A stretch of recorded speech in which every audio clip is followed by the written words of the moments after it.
Welcome back to podcast Conversations on Philippine History, Politics, and Society.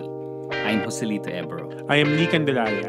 And I'm Vecal Porha. We're continuing our season, Bagay-Bagay, Objects of Philippine Life. And today, we're talking about something that millions of Filipino kids have taken. The sweet vitamin syrup that comes in a small brown bottle. Yeah, something that has saved millions of Filipino lives, yet came from the humblest of sources. Yung part ng rice na usually tinatapon na. Yung tiki-tiki, di ba? At kung ikaw ay lumaki nung mga batang 90s, for sure, familiar ka dun sa catchy commercial, no? Na tiki-tiki for baby. For baby. Yeah, from Eat Bulaga. But how many know the incredible story behind it? Tama, no? Ang cute din ng baby, di ba, dun sa, Tama. sa box niya. Yeah, pero yung fascinating dito ay kung gaano ka-familiar yung vitamin supplement na to. Nakita din sa Mercury Drugs, sa lahat ng grocery stores. Kahit nga sa mga suking tindahan actually, may nagbebenta ng tiki-tiki. Today, we're talking about a Filipino scientist who created the world's first practical vitamin supplement 3 years before the word vitamin even existed. Totoo yan, no? Ni-research namin yan. At itong storya ng tiki-tiki ay actually storya ni Dr. Manuel Zamora, isang pharmacist galing Manila na dahil sa kanyang invention, no, or itong formulation ng tiki-tiki, it helped solve a health crisis that was killing thousands of babies every year. At yun nga, nung nalaman ng mga American pharmaceutical companies itong formulation na ito, alam niyo ba kung anong ginawa niya? Well, hindi siya naging greedy kasi nga, di ba, may kasabihan tayo, huwag magiging greedy kasi dun ka na mahuhuli. Hindi. Alam niyo ba yun? Okay. Alam niyo ba yun? Pero yung maganda. Hindi, ngayon ko narinig yan. Yan eh. Wala namang pandito. That joke ba to? Panoorin niyo si Little Ichan sa TikTok. Gumagawa ng illegal. Okay. Sige. Ayan. So today, we'll uncover the hidden history behind that little brown bottle. And, how colonialism created a deadly epidemic and how a Filipino scientist working in a small Quiapo laboratory saved countless of lives. And paano ba nire-represent itong famous tiki-tiki for baby na jingle na yan? Yung isang, something deeper than just another children's vitamin. So, from desperate mothers in the 1900s to modern parents today, ito ang istorya ng tiki-tiki. Para maintindihan natin yung tiki-tiki, we need to go back to early 1900s. Ito rin yung panahon kung saan nagta-transition tayo from being a Spanish colony to a US colony. So, the Philippines was experiencing a health crisis that no one fully understood. Mothers were watching their babies waste away from disease called beriberi. At talagang the symptoms of beriberi is heartbreaking. Yung mga bata na usually dapat, di ba, ay makukulit, makaharot, they would become weak, their limbs would swell, and talagang iiyak sila from constant pain. And the mothers, many of them had beriberi too, so they couldn't really produce enough milk to feed their children. Grabe, Pero ito yung tragic irony dyan. Kasi bago dinala ng mga Amerikano dito sa Pilipinas ang mga modern rice mills, hindi naman talaga major problem yung beriberi. Our ancestors ate brown rice. Yung, the unpolished rice, kumbaga. Pero itong mga bagong steam-powered mills, diba, they stripped away the rice bran, the tiki-tiki, taking all the nutrients with it. So, progress was literally killing people. In some areas nga, over half of infant deaths were from beriberi. And we're talking about 12,000 to 20,000 deaths annually, especially in the mid-1920s and later 30s. At sa krisis nga na ito, ay darating si Manuel Zamora. He was born March 29, 1870 sa Santa Cruz, Manila sa isang medyo mayamang pamilya. No? Ang kanyang ama, si Marciano Zamora, at ang kanyang ina, si Martina Molo Agustin, ay may kayang pamilya. At he was sent to the best schools. No? So nag-Ateneo Municipal siya, the same school kung saan nag-aral si Rizal. At University of Santo Tomas for pharmacy. No? Same school sila ni Rizal. So may kayang pamilya talaga ito. Tama. And it seems like katulad ni Rizal, he made the most out of this privilege. Kasi nung estudyante siya, he was already exceptional. Marami na siyang napapanalo ng mga awards for his research. Pero what set him apart, actually, ay yung dedication niya kumbaga sa public health over personal wealth. Sa pagkakaalala ko nga, isa rin siyang sobresaliente, no, nung panahon niya. And Malamang nga kasabayan niya si Rizal eh. I mean, his age, no? Yeah. Nagpang-abot sila. and Siguro. in 1908, Zamora opened his own drugstore and laboratory at 928 R. Hidalgo Street sa Quiapo. Yung street na kilala bilang Camera Haven, kung saan ka makakabili ng maraming uri ng camera, well, sa murang halaga. So can you imagine a modest Filipino-owned lab? No fancy equipment, no American funding. And interestingly, the building still stands today. Ito yung Zamora Mansion sa Hidalgo Street, right across the Paterno Mansion. Yeah, pero yung building na yon, we can say that it's definitely seen better days. Actually, noong 2021, the Heritage Group in Ateneo, Manila raised alarms when they saw the insides being dismantled. So, ito yung last remaining bahay na bato in the area kung saan na-imbento ang tiki-tiki. Yun nga. Ngayon nata empty shell na lang yung yung building. Facade na lang yung available at medyo intact. Pero medyo dilapidated na talaga. So, they can't destroy it inside hollow, at sabi nga may plans pa to turn it into a museum or a restaurant. Kasi protected to ng ng batas, di ba? Yung mga heritage structures. Yes. They cannot destroy the structure, but inside, parang dinurog na nila yung laman. So I think yun nga, may plano na i-adaptive reuse ito. But if you can perhaps imagine, the very laboratory where thousands of lives were saved, where a Filipino refused American money to keep medicine accessible, yun, parang it's really a shell of its former self. What does that say about how we value our history, no? In that small laboratory, Zamora began experimenting with rice bran extracts. Tapos talagang metikuloso yung proseso niya bilang isang pharmacist, bilang isang chemist. It involved alcohol extraction, distillation, evaporation, then heat treatment na ginagawa for 3 consecutive days. By 1909, he'd created a stable extract that could be given sublingually. Well, under the tongue, sabi, or to infants. So, pure rice bran extract, rich in what we know as B1 or vitamin B1. Ngayon, kilala na to as thiamine. And it worked. Babies who were dying suddenly recovered within days. What's remarkable is the timing, no? Kasi this is 1909.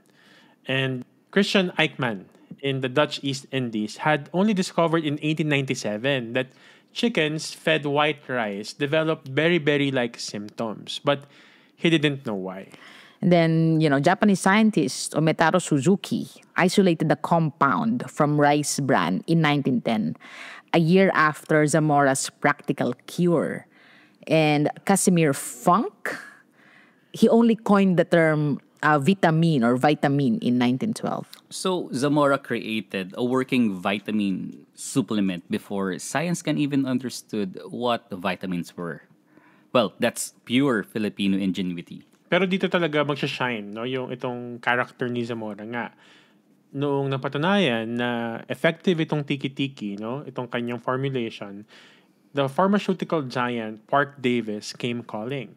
They wanted to buy the patent rights. And guess what happened? Sabi ko nga kanina, hindi siya naging greedy. Tumanggi siya with background music pa na kasama. Exactly. No? Itong si Zamora refused Park Davis. Instead, he gave the patents to the Research Corporation of New York, with royalties going to the Williams Waterman Fund for Combat of Dietary Diseases. O, di ba? He chose public health over personal profit. Pinili niya yung isang institution na alam niyang mas may commitment sa public health kasi it's a fund, right? It's a foundation. Di ba kung isipin, how many of us would make that choice today? Nako. Right? Mahirap. Like, halimbawa yung mga naka-imbento ng COVID vaccine, gaano karaming pera ang nakuha ng mga yan. He could have done it, right? Yes. It's also important to take note, no, by 1912, American scientist Robert R. Williams had documented Samora's process, confirming its effectiveness. The Bureau of Science began mass production. So, between 1914 to 1920, they produced 47,000 bottles of tiki-tiki. At bawat 50cc na bottle represented lives saved. No? Mothers who thought that they'd lose their baby suddenly had hope. Imagine the impact it brought to many families back then. Tama, Pero gusto ko lang talagang i-emphasize dito na this wasn't foreign medicine being imposed as it usually was, right? Nung American period. This was Filipino solving Filipino problems actually. Pero Filipino problems na kung tutuusin ay dinulot ng mga Amerikano. Actually, magandang papel to. Sana may magsulat. Kaya nga. Interesting kasi sa Hawaii, nagbabasa ako ng documents ng plantation. Ang daming may berry-berry. Babies and adults sa mga plantation. So talagang Diba? sa source nga ng carbohydrates, I think yan. Now, to understand why tiki-tiki became essential, we need to examine how berry-berry became an epidemic in the first place. Oo. At noong panahon ng Spanish colonial period, may berry-berry naman na, no? But it wasn't as widespread. Kasi most Filipinos, as we mentioned a while ago, we ate brown rice or yung unrefined yung ating mga carbohydrate sources, kamote, and so on. So, may resistant starch yan. At the same time, andun yung vitamins intact. We maintained diverse diets. We ate different kinds of crops. We grew different kinds of crops. So, the traditional Filipino diet, accidentally perhaps, protected against berry-berry. So everything changed with American colonization in 1898. They brought progress, like modern rice mills that could process rice faster and even cheaper. At bilang white people loved white things, white rice became a symbol of modernity and civilization. Tama, katulad ng ginawa nila sa sugar, di ba? Yung refined sugar. Kasi may mga ganyang pag-aaral na yan. Like even the consumption is very much colored and racialized. Na yung mga unrefined sugar, they look down on it kasi nga it's not the civilized way of consuming sugar. So in the same way, itong mga rice mills na to, they stripped away the silver skin, kumbaga, of the rice, yung tiki-tiki. Kung saan karamihan, most nutrients ay nandoon. Ang malala pa dito, or what's worse, was that the Americans also pushed cash crop agriculture. Again, meron na yan. Meron tayong cash crop agriculture bago pa sila dumating. Kaya lang, yung level ng intensification ay sobrang drastic at sobrang taas. So instead of diverse farming, provinces specialized on in single crops for export. At syempre, ang resulta ay yung formerly diverse diet ay mas naging pare-pareho, na homogenized siya. Yeah. At syempre, in the 20th century, we'll be fighting wars, no? The Philippine-American War, for example. The military would need massive amounts of rice to feed troops. And traditional farming couldn't really keep up. Dito rin papasok yung mga elite mestizo rice cartels. So they controlled prices, imported cheap but nutrient-poor rice from Saigon. So poor Filipinos had no choice. White rice was often cheaper, no, than brown rice. Yeah, especially white rice na yun nga, galing na outside. So I think this is around the time na talagang lalakas yung dependence natin, no, sa imported rice. Kasi we can't even we can't keep up with the supply needed by our own population at ang ating production, no? At ang resulta nito ay itong health crisis nga. Between 1883 and 1903, the Philippines had the world's highest beriberi mortality rates, and urban areas were hit hardest like Manila, Cebu, and Iloilo.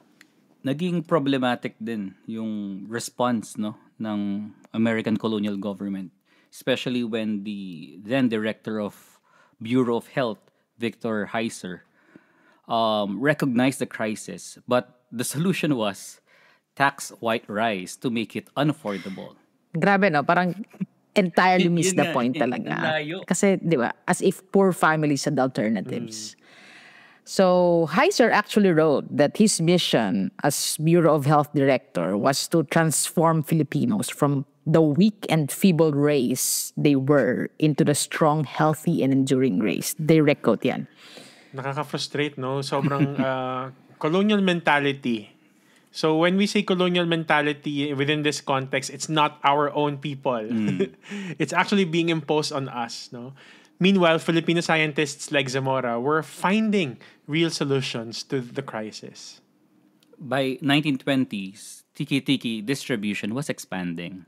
The government finally supported the mass production, and Zamora helped in the early years then no, of the Philippine Pharmaceutical Association in the 1920s, which he later became president from 1926 to 1927. And also, naging part siya ng College of Pharmacy sa CEU or Centro Escolar University. And he was in fact the first dean of the college in 1921. Sadly, batang namatay si Zamora kung tutuusin. He died on July 9, 1929 at just 59 years old. Pero syempre, we know that his legacy lived on through every bottle of tiki-tiki distributed. Around the 1930s, tiki-tiki becomes standard treatment, no? Hanggang sa, ayun nga, magkakaroon ng isa pang digmaang pandaigdig, World War II, when the Japanese occupied the Philippines from 1942 to 1945. And the infrastructure, even health and nutrition, everything collapsed. So, tiki-tiki production stopped, supply chains broke down, berry returned no, with a vengeance, sabi nga nila. Compounded with or by the general wartime malnutrition. So, after nung end ng World War II, noong 1945, tiki-tiki production is actually one of the priorities. So, si Jose Yao Campos founded the United Drug Company, later known as Unilab, so familiar. It's a small drugstore and it acquired the production of tiki-tiki. And the 1950s and 1960s saw tiki-tiki evolve from an emergency treatment to a preventive care na. Even barangay health centers stocked it. And it became as like a routine similar to vaccination. At nung martial law, actually, yung Unilab, lumaki siya because of government contracts. So, maybe we can say that, I don't know. Anong pangalan ng founder? Yeah. Campos. Okay. Maybe we can say, that Campos was a crony. Pero yun nga, because of this, lumawak lalo yung distribution ng tiki-tiki. And by the time of People Power in 1986, tiki-tiki had transcended its medical origins. Kasi talagang tradisyon na siya, kultura na siya.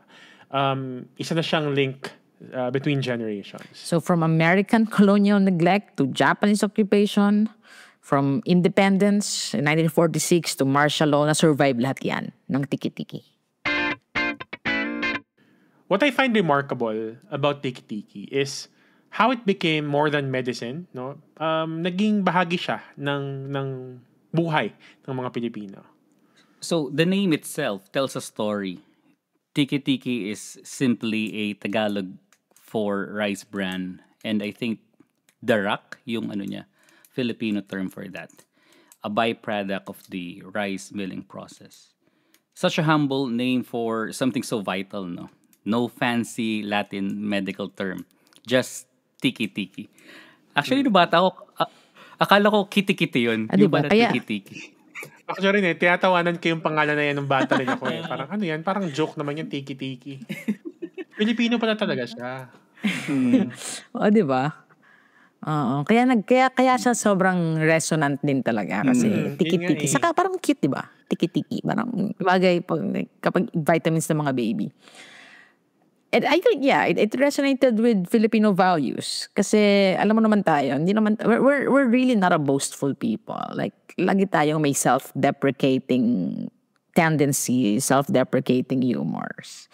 Kaya kahit itong mga ganitong life-saving innovations, simple lang yung pinapangalan.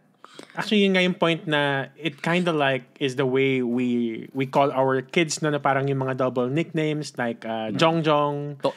Bongbong, Tonton, no? Parang ganun lang din yung tiki-tiki. So parang bahagi siya ng kultura talaga natin. In a way, it's scientific but at the same time cultural din, ano? And it's very Filipino. Yeah. So, that integration is key to understanding yung success nitong tiki-tiki. It did not challenge traditional beliefs or folk medicine. Rather, it complemented them. Oo, kasi tingin ko bahagi na yan ng folk knowledge, di ba? Yung mga ninuno natin, alam nila na yung rice bran ay mahalaga, masustansya. No? Kasi ano nga yan, di ba? Yung darak nga ay pinapakain sa mga alagang hayop, di ba? Tapos, yung rice bran tea ay ginagawa rin, pinapainom sa mga may sakit. So, from that folk or indigenous knowledge, di ba? Ginamitan ni Zamora ng siyensya. At ayun nga, he was able to produce this life-saving medicine or supplement. Oo, talagang indigenous knowledge, no? Kasi naalala ko rin, kapag bata at walang mapainom na gatas, di ba? Ang pinapainom yung gawa rin sa bigas. So, kasi bahagi na lang ng kultura natin eh. It's a very Filipino thing. Rice is a Filipino ingredient, an everyday ingredient. So it's easy to accept. It's something that a Filipino developed. It's widely accepted. There's no cultural resistance and no suspicion na it must be foreign medicine, it must be some kind of chemical or so on. So tinanggap siya at niyakap siya ng mga Pilipino.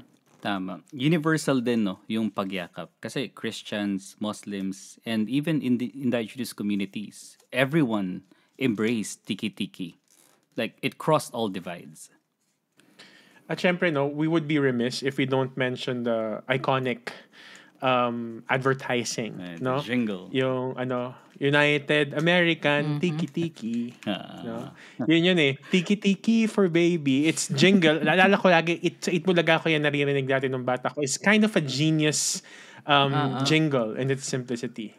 Simple lang, 3 words lang yun, pero that embedded themselves in the national consciousness. Hanggang ngayon nga, alala ko pa yan. So, kung tutusin, tiki-tiki, it created an broken chain, di ba? Yung lola mo, malamang binigay yan sa nanay mo, tapos yung nanay mo binigay sa'yo, at ikaw, binibigay mo ngayon sa pusa mo. Hindi, charot. Kasi yung mga pusa ko, nung kitan sila, binibigyan ko sila ng tiki-tiki. Pwede rin naman nga, no? Hindi na sinasabi ng vet, like, okay na yun, yung tiki-tiki. Oo. So, di ba? Tradition of care, passed down through generations. Yes. Galing, oh.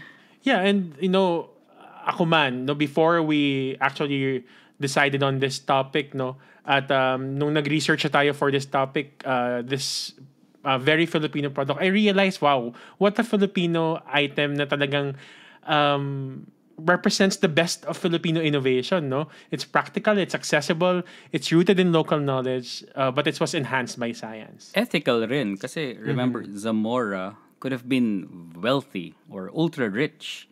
Hindi siya naging greedy. And he chose service over profit. Saka yung tiki-tiki, masarap siya, no? Yun nga, ang point ko din, pinapapak ko yan. Kasi, kaya ako lumaki ng ganito.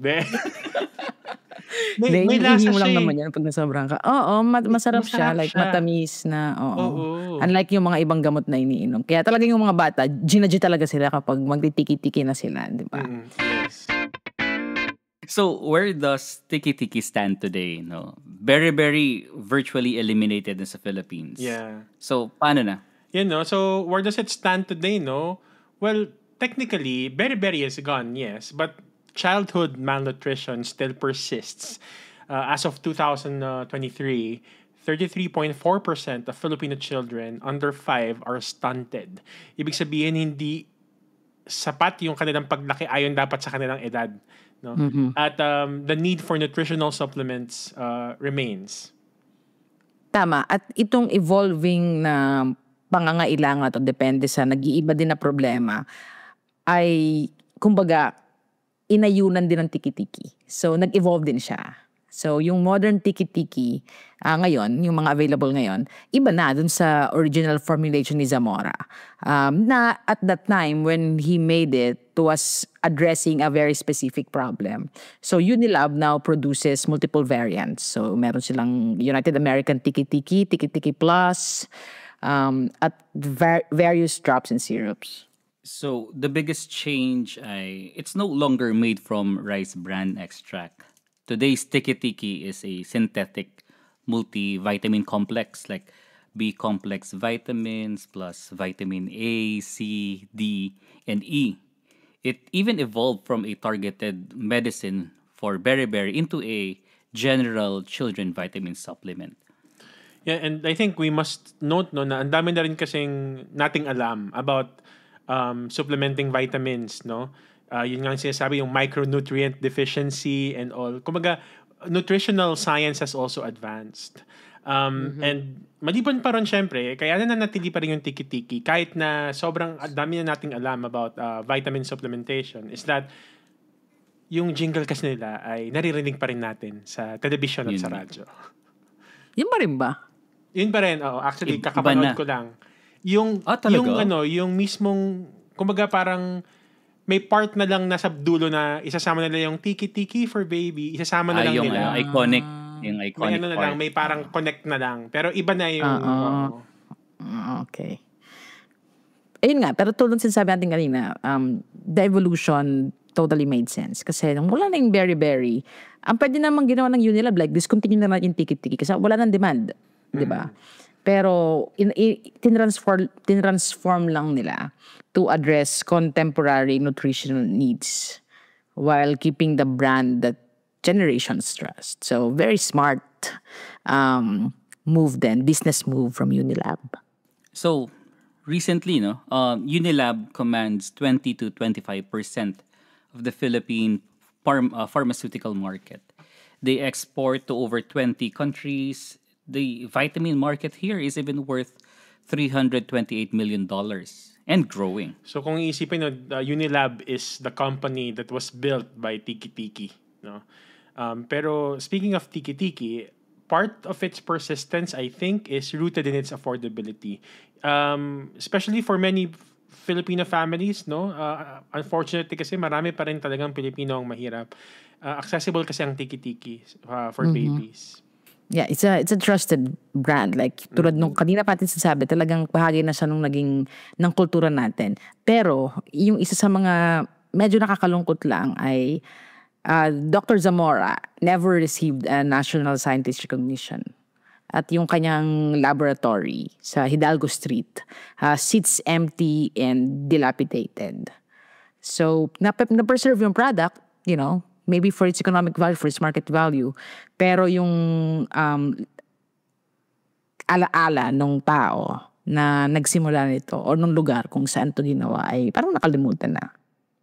Medyo nagiging pattern na nga rin yan. No? Like, yung mga achievements nung mga Filipinos, napakadali na natin silang makalimutan. So, maybe that's our role, no? To remember and retell these stories. To ensure that everyone, especially parents, know that the vitamin they're giving their children has this incredible history or story. So, that is not just another imported supplement. Gawang Pinoy yan. A Filipino innovation that once saved a nation.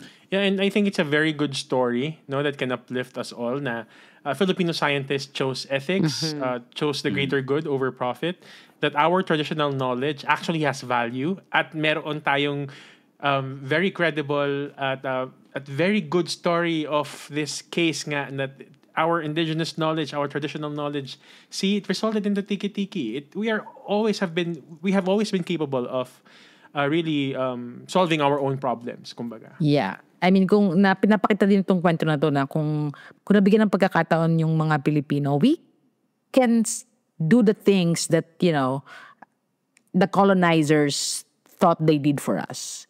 Like kung nabigyan lang tayo ng chance, we didn't need any saving, kumbaga. Kasi di ba lagi yun yung claim nila.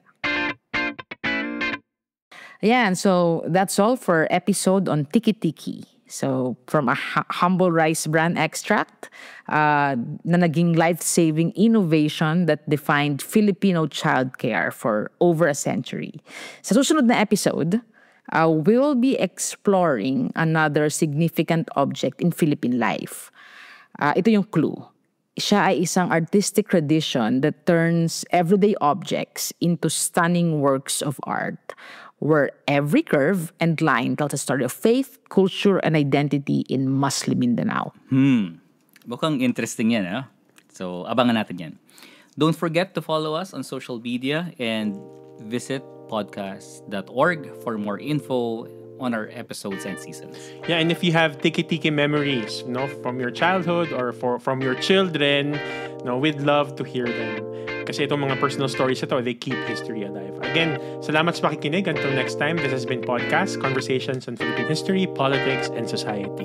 As always, have a good day.